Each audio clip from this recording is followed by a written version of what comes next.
Some massive news in the TTRPG space was revealed today as Wizards of the Coast has laid off 90% of the team behind Sigil, their new 3D virtual tabletop, according to Andy Collins, who worked on the project. In this video, we're going to talk about exactly what Andy shared with everybody, what the future might hold, and why this might have happened. So Andy was the one who broke this news with a post to LinkedIn. In that post, he states that approximately 30 talented developers, which is 90% of the team, were laid off from the Sigil team at Wizards of the Coast, including himself. Sigil, for those of you who may not know, was the brand new 3D virtual tabletop being made by Wizards of the Coast themselves. So rather than all of these other platforms like Foundry, Roll20, Owlbear Rodeo, and all of the other amazing virtual tabletops out there, this one was going to be in 3D and made by Wizards themselves. You had people on both sides, some who were super excited for it and thinking about all the possibilities and the fact that it was 3D and it was directly connected to D&D Beyond.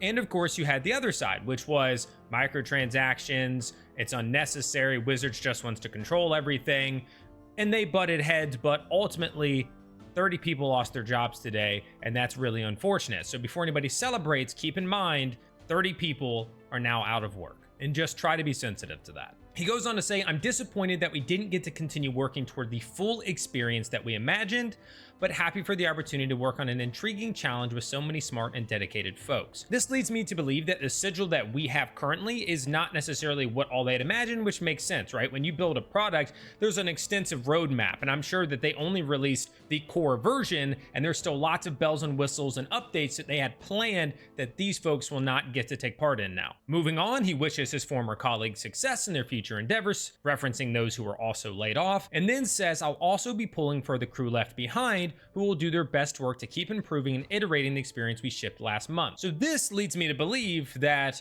as far as he knows, the project is continuing. The product will continue to exist because there are still people there who will be actively working on it. It's just dropped in scale a lot. And that's what I want to talk about now. The fact that they laid off 90%, there could be a number of reasons for them doing this. I think partially it's because it wasn't widely accepted at its launch. I also think the marketing was incredibly lackluster, and that feels like it was a decision that they made to not push it. Maybe they felt it wasn't ready. Maybe they've already decided that, you know what, let's just stick with D&D maps, which is another thing they already created. Or they needed a larger team to build it and build it quickly, right? To get it going, to get it launched. They were like, let's hire all of these people with the intent that once it launched, they wouldn't need as large of a team because it's updating all of the systems that are already in place. This is not all that uncommon, right? When you see games launch, a lot of the times developers will end up letting go of people that maybe they brought in on contracts or things like that, which I'm not saying this is. I'm just using this as an example that in development, a lot of the time you hire a bunch of people to build out the systems, but once the systems are built, you only need a couple of people to update those systems or add to those systems. It's not good news for any of the people involved. It's just sometimes how these things work. Again, not saying that's what this is, just throwing it out there. It'll be interesting to see what continues to happen with Sigil and if they actually do start to push it or if they do shut it down. Although after the original announcement, it got kind of quiet regarding Sigil, they then started to pick up a little bit with having it played by the Baldur's Gate 3 cast recently, and then they launched it kind of out of nowhere. Everybody expected a beta, you know, and then they were just like, oh, actually, here's a alpha, you know, a couple days later, bam, the thing is out, you can go do it.